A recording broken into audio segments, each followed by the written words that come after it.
Doctor దగ్గరికి వెళ్ళినప్పుడు నన్ను బతికించమని వారు వేడుకునే తీరు, వారు బాగైన తర్వాత కృతజ్ఞత భావంతో వాళ్లకు చెప్పిపోయే తీరు, ఆ డాక్టర్కి ఆ పేషెంట్ మధ్యలో మాత్రమే ఆ అనుభూతి అనుబంధం ఉంటుంది.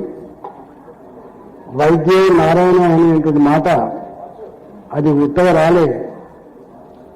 అనాదిగా భారతీయ సాంప్రదాయంలో మన సంస్కృతిలో భాగంగా ఈ గొప్ప నానుడి కొనసాగుతూ ఉంది.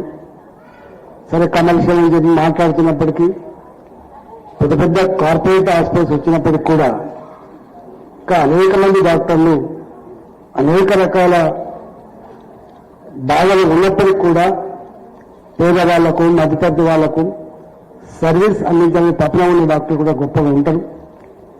మన కడపలోని కేవలం సూపర్ స్పెషాలిటీ కార్పొరేట్ హాస్పిటల్ గురించి మనం మాట్లాడుకుంటాం, కానీ వేలాది మంది డాక్టర్లు గ్రామీణ ప్రాంతాల్లో కావచ్చు, చిన్న చిన్న పట్టణాల్లో కావచ్చు సర్వీస్ అందిస్తూ పేదల జీవితాల్లో వెలుగు నింపేటువంటి డాక్టర్లుగా వాళ్ళు ఈ సన్మానానికి గొప్ప అర్హులుగా భావిస్తా ఉన్నాం. దీనికి నేను ఇప్పుడు ప్రపంచాన్ని గడగడలాడించిన సందర్భం కరోనా. మనం గతంలో అనేక రకాల మాట్లాడుకున్నది, మానవుడు తన మేధస్సు ప్రకృతిని శాసించే స్థాయికి ఎదిగిందని చెప్పి గర్వపడ్డరు. కానీ కరోనా వచ్చిన తర్వాత ప్రకృతిని శాసించగలిగే శక్తి, సత్తా మానవ మేధస్సుకు ఉండదని మరోసారి పోయింది. ఆ కరోనా వచ్చినప్పుడు ఎంత తలదిల్లిపోయిందో ప్రపంచం, ఎంత వణికిపోయిందో మనం చూసినాం. ఎంత అంతస్తున్నా, ఎంత డబ్బున్నా, ఎంత హోదా ఉన్నా కూడా ఆ ప్రకృతి ప్రకోపించి కరోనా కనుక వచ్చి జరిగితే ఎంత ఉన్నా గంతే కదా అనేటువంటి సన్నివేశాలు మనం చూసినాం. భర్తలు చనిపోతే భార్యలు రాని పరిస్థితి చూసినాం, అమ్మ చనిపోతే పిల్లలు రాని సన్నివేశాలు మనం చూసినాం. అనేక మంది డాక్టర్లు, మరీ ముఖ్యంగా పల్నాలిస్టులు, ఆనాడు డాక్టర్లు వాళ్ళకి సేవలు అందించి అనేక మంది హెల్త్ డిపార్ట్మెంట్లో పనిచేసే డాక్టర్లు కోల్పోయింది, అనేక మంది నర్సింగ్ స్టాఫ్లు కోల్పోయింది, అనేక మంది శానిటరీ వర్కర్స్ కోల్పోయింది. మేము కళ్ళారా చూసినాం. అంటే డాక్టర్లుగా వాళ్ళు ఇట్లాంటి కష్టకాలంలో మనిషి గజగజ వణికిపోతున్నా ఈ కరోనా వచ్చి చచ్చిపోతామని తెలిసినప్పటికీ కూడా అలాంటి పేషెంట్లకు తన ప్రాణాన్ని పణంగా పెట్టి ట్రీట్మెంట్ అందించిన సందర్భాన్ని ఇలా నాడు నేను చూసినప్పుడు గర్వంగా ఫీల్ అయ్యి, ఓహో డాక్టర్ కదా, డాక్టర్ ఇంత గొప్పవాళ్ళ అంటే భావన వచ్చింది. అట్లా కొత్త కొత్త ఛాలెంజెస్ వస్తూనే ఉన్నాయి. నిరంతరం రీసెర్చ్ డాక్టర్కి నిన్న ఉన్నది ఇవాళ ఉండదు, ఇవాళ ఉన్నది రేపు ఉండదు.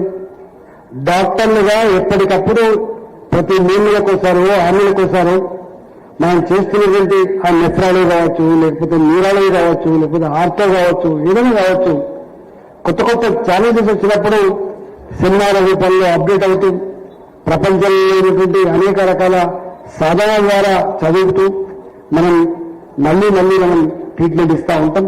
నిరంతరంగా జరిగే ప్రక్రియ మాత్రమే కాదు, నిరంతరంగా కూడా రీసెర్చ్ ఉండేటువంటి ఆస్కారం ఉంటుంది. ఎప్పుడు ఏ రూపంలో ఏ రోగం వస్తుందో, ఎప్పుడు ఏ రూపంలో ఏ బ్యాక్టీరియా వస్తుందో, వైరస్ వస్తుందో అనేటువంటి దాంట్లో అలర్ట్గా ఉండి మానవ సమాజాన్ని కాపాడుతున్నటువంటి, మనుషులకు ధైర్యాన్ని ఇస్తున్నటువంటి, మనుషులకు ఉపశమనం ఇస్తున్నటువంటి డాక్టర్లుగా మీరు అందించే సేవలు మాటలకు సరిపోయినవి. కాబట్టి మరొకసారి డాక్టర్స్ డే సందర్భంగా మీ అందరూ కూడా అవార్డ్స్ అందుకుంటున్న డాక్టర్లందరూ కూడా దీనికోసం ప్రయత్నించినటువంటి సుబ్బయ్య ట్రస్ట్ కు, పీపుల్స్ మీడియాకి మరొకసారి అభినందనలు సెలవు. Thank you sir, thank you. Your valuable words. నిజంగా డాక్టర్స్ ఉద్దేశించి మీరు మాట్లాడిన థ్యాంక్ యూ సో మచ్. అలాగే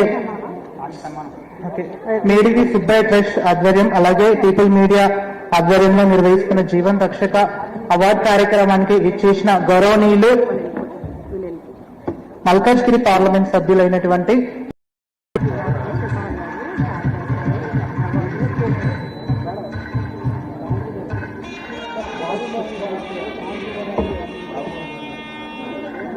అది